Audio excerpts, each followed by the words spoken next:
안녕하십니까, 쇼킹부동산입니다. 오늘 영상 주제는 내년 판교권 물량이 쏟아진답니다. 2026년 공공분양 계획이 발표됐는데 무주택자 여러분들은 꼭 보시기 바랍니다. 그리고 유주택자분들도요, 정부의 공급 정책 보시면은 좀 이번 공급 대책에 대해서 여러분들이 생각하실 게 무엇인지 좀 힌트를 얻으실 수 있을 거라 생각을 합니다. 지난 26일 국토교통부에서 발표한 보도자료, 이제 어제 오후 기사들이 많이 쏟아졌었죠. 판교 신도시 약 2만 9천 호 규모로 내년 공공분양이 진행된다고 합니다. 자, 그러면서 국토부 보도자료는 이렇게 나왔어요. 97 공급 대책의 성과가 본격화됐다고요. 그럼 97 공급 대책 대비해서 얼마나 늘어났을까요? 자, 당시 발표가 12,800호였거든요. 이게 굉장히 심각했던 겁니다. 왜 그러냐? 지금 시장 참여자들이 내년, 내후년, 그리고 2028년까지 공급 부족하다는 건 다 알아요. 자, 그러면 2029년엔 그 공급 부족, 수도권 공급 부족을 3기 신도시가 채워줘야 되는데 그 채워줄 물량 봤더니 12,800호밖에 안 된다는 겁니다. 자, 실질적으로 해서 3기 신도시는 5,000호 규모밖에 안 돼요. 자, 그러면은 야, 2029년까지도 공급 부족이 심각하겠네, 사람들이 이렇게 생각할 수 있다는 거죠. 왜? 2026년에 분양 물량이면 3년 뒤에 입주하니까. 자, 근데 이번에 어떻게 다시 발표가 됐다? 2만 9천으로 늘어난다고 정정 발표가 된 거죠. 이 물량 많은 건가요?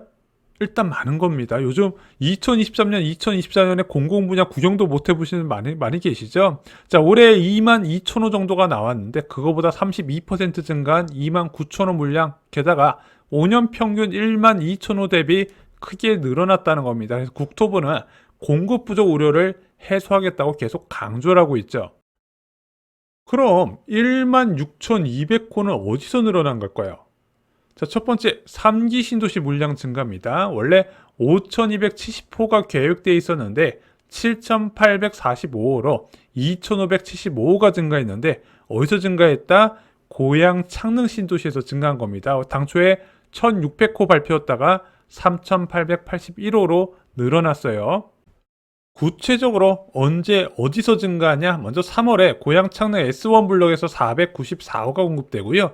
6월에 S2 블럭에서 1057호, S3 블럭에서 1306호, S4 블럭에서 1204호가 공급됩니다. S1, S3, S4 블럭은요, 2022년에 사전 청약을 진행했던 곳이고요. S2 블럭이 1057호인데 이번에 사전 청약 진행 안 한 단지에서 공급이 예고가 됐습니다. 저는 3기 신도시 공공분양 본청약 중에서 사전 청약 없이 진행한 데는 처음 보는 것 같아요. 어쨌든 6월에 이 세 개 단지에서 한꺼번에 쏟아진다는 거 분명히 청약자들한테 좋은 기회가 된다는 겁니다. 2기 신도시에서도 내년에 공공분양이 쏟아진다고 합니다. 원래는 계획이 없었다가 6,991호로 늘어났어요. 자, 평택 고덕 국제도시 4,192호가 공급되는데 삼성에서 이번에 평택 투자를 늘린다고 발표를 했죠. 아마 수요가 예전보다 좀 늘어나지 않을까 생각이 듭니다. 광교 신도시에서 600호, 동탄 2신도시 주상복합에서 473호, 양주 회천지구에서 1,726호가 공급될 예정입니다. 소규모 택지 공급도 추가가 됐는데요. 군포 대야미지구에서 378호, 부천 역곡지구에서 976호, 안산 신길지구에서 969호가 공급될 예정이라고 합니다. 그럼 국토부가 자신있게 발표한 이 공급 물량, 자, 그럼 사람들이 선호하는 현재 규제지역으로 묶인 지역에서 얼마나 공급되나 보겠습니다. 자, 먼저 고덕 강일지구 8월에 공급될 예정인데 1305호가 공급될 예정이고요. 안양 관양지구 A1 블럭, A2 블럭이 4월에 404호가 공급될 예정입니다. 성남 낙생 A1 블럭에서 933호가 공급되고요. 이제 성남 복정 2지구 A1 블럭에서 594호가 공급될 예정입니다. 마지막으로 광교 A17 블럭에서 600호 총 3,836호입니다. 내년 공공분양단지 중 규제지역에 포함된 곳만 추려본 거예요. 이번 대책에서 의미 있는 추가 물량 좀 말씀드려 볼게요. 먼저 고양 창릉지구 2,575호가 증가하는 부분, 동탄 이 신도시에서 473호, 광교 600호 정도가 될 것 같습니다. 특히 고양시 거주자한테 창릉 신도시가 최고의 기회가 되지 않을까 생각해요. 동시에 쏟아질 때 잡아야 됩니다. 안 그러면 창릉 신도시 접근하기 쉽지 않으실 거예요. 지금까지 살펴본 공급 계획은 모두 공공 분양입니다. 이 공공 분양의 장점은 뚜렷하죠. 먼저 전세금에 돈이 묶인 무주택자도 접근이 가능합니다. 보통은 무주택자분들이 전세 만기 전까지 내 집마련 활동이 제한되는데 뭐 청약 같은 경우는 이제 계약금 10%만 있으면 가능하니까 쉽게 누구나 접근이 가능하죠. 또한 저렴한 분양가도 장점입니다.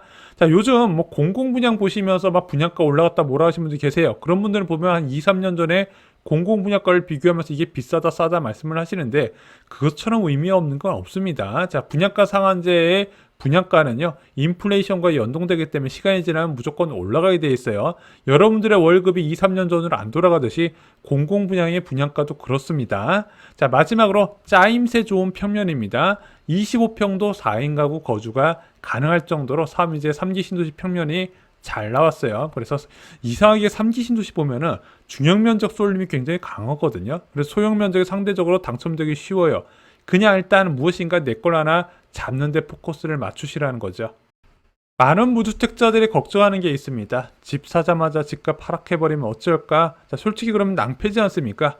그런데 이런 공공 분양은 그럴 가능성이 굉장히 적다는 겁니다. 분양가 상한제가 적용돼 있기 때문에 그래요. 심지어 공공 분양 같은 경우는요, 입주하고 나서 한 2, 3년만 지나면 전세값이 매매값을 넘는 경우가 굉장히 허다합니다. 그만큼 강한 하방 경직성을 갖고 있기 때문에 안심해서 청약해도 된다 말씀을 드려요. 그래서 이런 공공 분양 같은 경우는 본인만 보지 마시고요. 부모님들이 만약에 무주택이다 그럼 이런 공공 분양 청약에 적극적으로 넣도록 좀 이제 말씀을 해주시는 게 저는 큰 도움이 되실 거라 생각을 해요. 다만 주의해야 될 점이 있습니다. 3기 신도시 청약의 현실. 자, 3기 신도시 청약은 분명 매력적인데 요즘 유튜버나 이런 걸 정보를 통해서 사람들이 다 쉽게 이런 정보들을 접합니다. 그래서 모두 다 알아요. 계속해서 경쟁률이 치솟고 있습니다. 자, 고양 창릉 신도시 일반 공급 경쟁률이 최고 410대 1이 나왔습니다. 610가구 모집에 3만 2천 명이 몰렸어요. 자, 교산 프로조 더 퍼스트 특별 공급만 134대 1이 나왔다는 거죠. 제일 먼저 해야 되는 거는 당신의 상황을 점검하는 겁니다. 그동안 3기 신도시 열심히 청약을 넣었는데 예비 번호조차 못 받았다. 솔직히 올해 3기 신도시가 적지 않게 공급이 됐거든요. 자, 그러면 어떤 느낌이 드세요? 저는 2021년 사전 청약 때부터 이 청약 정보를 여러분께 말씀드렸지만 갈수록 커트라인이 올라가는 느낌이 계속 든다는 겁니다. 수요가 계속 늘어나고 있어요. 예전에 사전 청약할 때 신혼희망타운 같은 거 사람들이 쳐다도 안 봤거든요. 지금 경쟁률 굉장히 높습니다. 3기 신도시도 그렇게 될 것 같아요.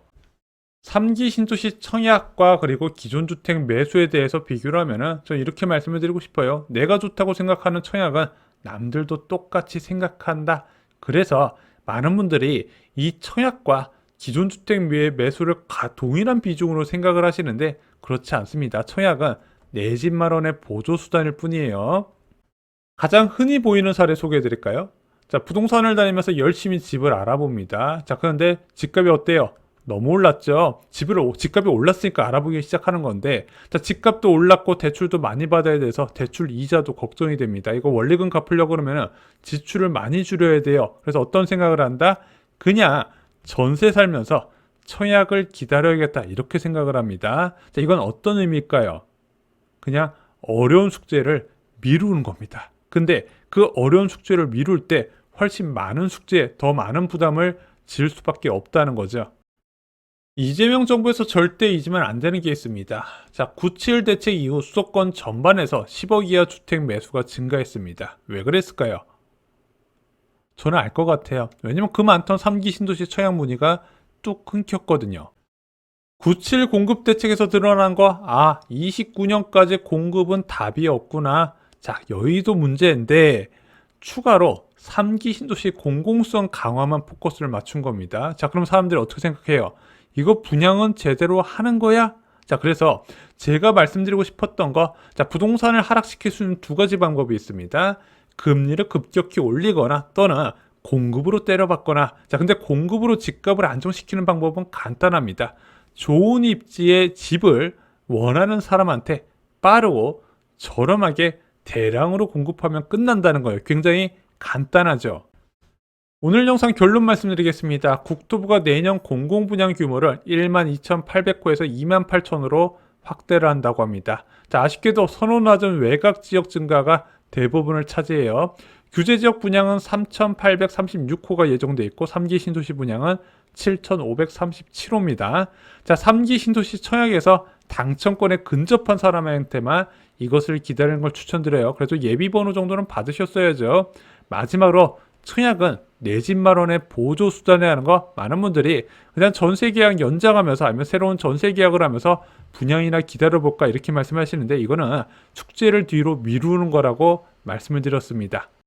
선착순 부동산 상담을 시작합니다. 8분을 모시고 내 집 마련, 투자, 청약, 자산 레밸런싱의 모든 것을 답변드립니다. 신청 후 7일간 자유롭게 상담 가능하고요. 어려운 부동산 의사결정에 제가 최선을 다해서 같이 고민을 해드립니다. 신청은 고정 댓글 확인해주세요. 오늘 준비한 소식은 여기까지입니다. 감사합니다.